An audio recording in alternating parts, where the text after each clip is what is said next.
excuse my appearance. I gotta redo my twists. They look a mess. But anyway, I just finished Where the Wildflowers Grow. And I have thoughts on this.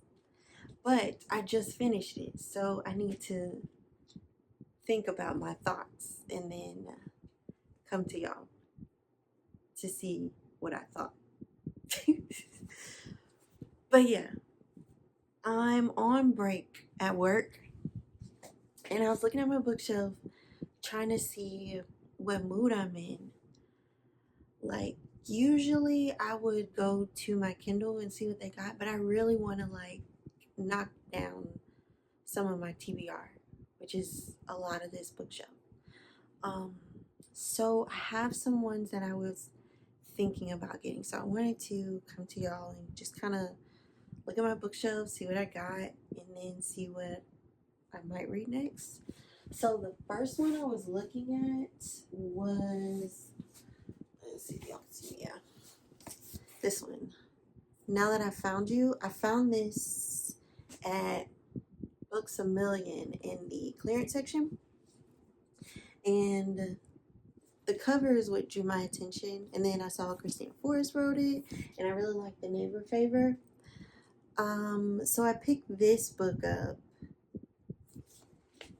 and I've been wanting to read this because I believe it's set in New York, and I've probably been saying this a lot, but we're going to New York in a couple months. So yeah, it's set in New York. I wanted to read this to try to get the feels before I go. What is this on my book? So the book is about this 18-year-old who is going to be presenting her grandmother, who is receiving a honorary award.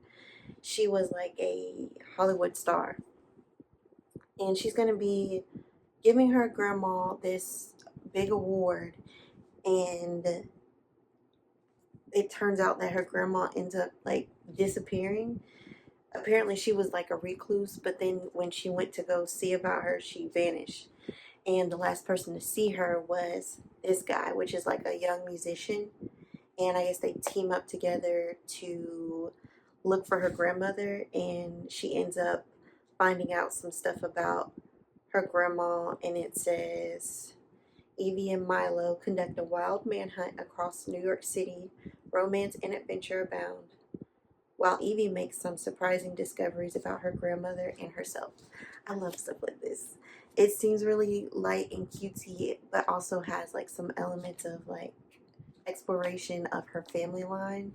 So this is a maybe.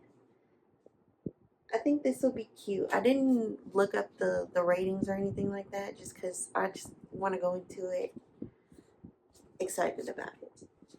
Okay, so then I got this book at Barnes on one of my more recent trips. I read Catch the Sun by Jennifer Hartman, and I loved it. I thought it was so good. I wasn't expecting it to be that good. So I saw this one. I thought the cover was really pretty, so I picked it up. It says, I convinced myself I can play the part, but as old feelings resurface and new risks emerge, the line between fiction and reality begin to blur. So this sounds good. I don't know, y'all. I might be getting this book. I don't know. And it's got the cute little sprayed edges. I'm not a like, oh, I need to have it with the sprayed edges type of girl. But if it's there, I'm gonna get it. I don't know about y'all. I just saw a content warning. I'm not really that triggered by a lot of stuff, thank God. So I don't like to read them because I kind of like to be surprised about what's going to happen in the book. And sometimes for me, that kind of like ruins the surprise. But every time I see content warnings, it makes me even more intrigued. I want to know. So I have this book. Jennifer Hartman seems to be a little long-winded, because Catch the Sun is long too. But her book, well, her books. The one book I read, I really enjoyed. So I don't know. This one, I don't know. Maybe. Okay, so the next two books that I've been looking at are books based off of, I think they're Disney movies. Don't judge me, but I've never seen the Disney movies for both of these, and I feel like there's judgment coming. Okay, so first one is Never. I've read all Jessa Hastings books except for this one, and I've been meaning to get to this one, but I believe this is a Peter Pan retelling. So I've been thinking about getting into this one, and I love the way Jessa Hastings writes, so I'm very interested to see how this goes. And like I said, I really don't know the Peter Pan story. Isn't he the one who gives to the rich, or gives to the poor and steals from the rich? I don't know. I think. But yeah, this one I may want to get into. I love the cover. So pretty. And then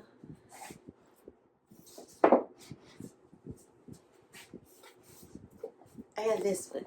This one I got from Ollie's, y'all, for like $2.99. And I got a couple of Jasmine Guillory's books.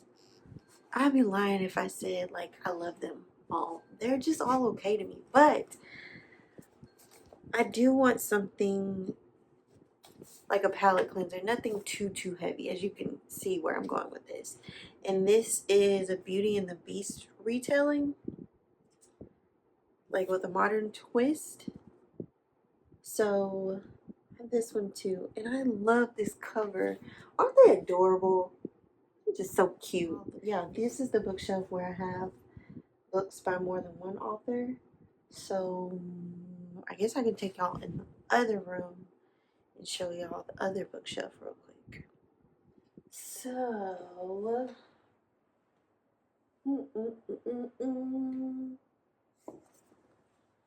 I have been thinking about rereading this for Women's History Month because I feel like this will be a good book to read during this month. And I read the first one. Well, I can't believe I forgot the name of that book because it's literally one of my favorite books ever. But I read Before I Let Go during Thanksgiving time because it gives Thanksgiving, if you know, you know. And I was thinking about saving this one for now. So I might get back into this one.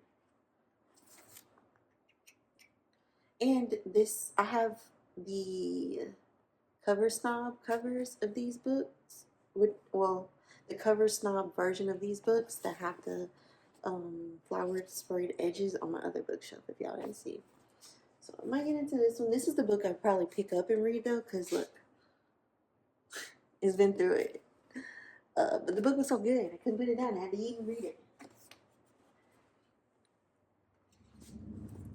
This book I've been thinking about picking up. Two sisters navigate the thrilling, euphoric early days of California surf culture in this dazzling saga of ambition, sacrifice, and the tangled ties between mothers and daughters. I don't know nothing about surfing.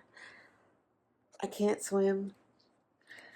But I've always wanted to visit California, and I feel like this would transport me there. I would learn some things, and I love a good like family drama book. That's my jam. And it mentions the tangled ties between mothers and daughters. I'm interested. Maybe.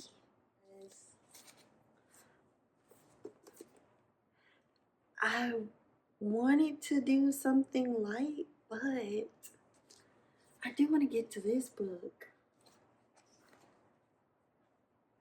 I don't know.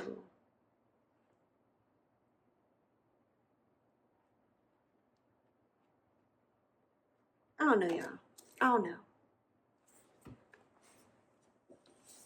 See, this is a thriller. And I might want to get into it. This is the one I got from Book Outlet, and it's about this girl with her two brothers. They end up having to leave town because one of her brothers get into something, and they go to this weird Airbnb, and I guess like weird stuff happens. This might be a good one to read. I just gotta make sure like I read this in the daytime when it's light out, and like read something else in the nighttime when it's safe. Because I hate going to bed with scary stuff on my mind. Because then, first of all, I can't go to sleep, and then when I sleep, I'm having crazy dreams. So I might get into this one. I might be in the mood for this. So then I have this book that I've been looking at for a while that I might want to get into. I haven't heard like anybody talk about this book, and it sounds so interesting. It's Where the Forest Meets the Stars by Glendy Vanborough,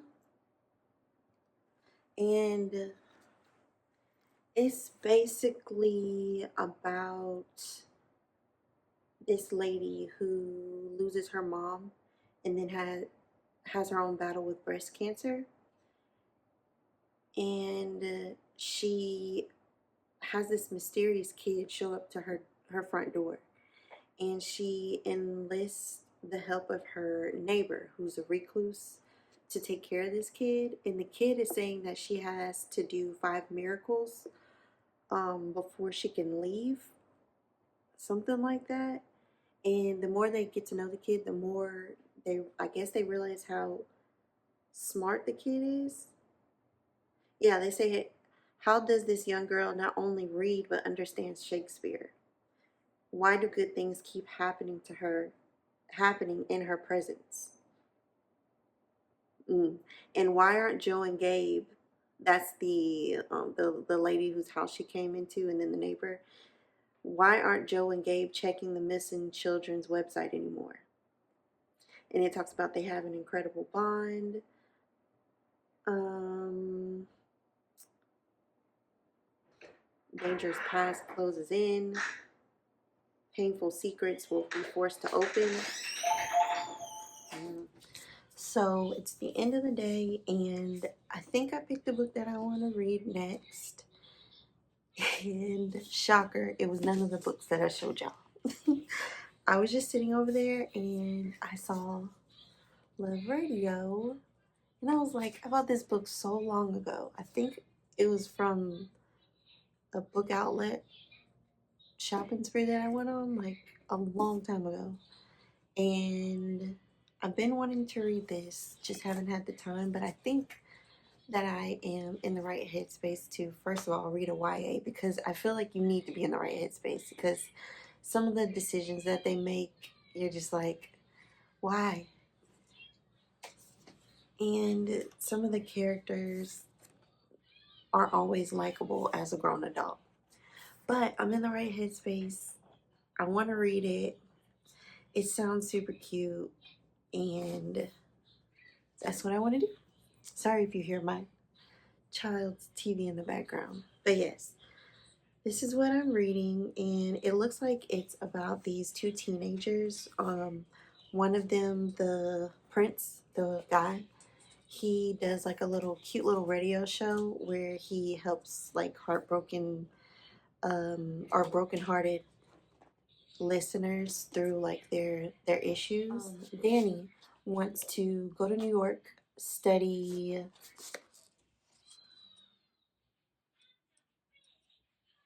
I'm guessing study literature to become a famous author. Um, Not sure how they meet up, but it says when the romantic DJ meets the ambitious writer, sparks fly. Prince is smitten, but Danny's not looking to get derailed. She gives Prince just 3 dates to convince her that he's worth falling for. Says 3 dates for the love expert to take his own advice and just maybe change 2 lives forever. Sounds really cute and light, but it also mentions something happening to Danny at a party. So I have an idea of what probably happened to her. So it does probably have some heavier subjects, but I'm really excited to get into this, to read it. I love the cover. I just can't stop looking at it. I think they're adorable. And if I really like this one, I know she had another book come out. I forgot the name. It's something about forever, something like that. But if I really like this, I definitely want to pick up the next one. I do love YA, but it's a time and a place for it. I understand. And I've been reading a lot of contemporary literature, and I'm at that place, and it's about that time. So, just wanted to come to y'all, let y'all watch me, I guess, shop my bookshelves, look and see what I pick, and hopefully this is another good read because I've been kind of on a roll. Proud of myself. Good job.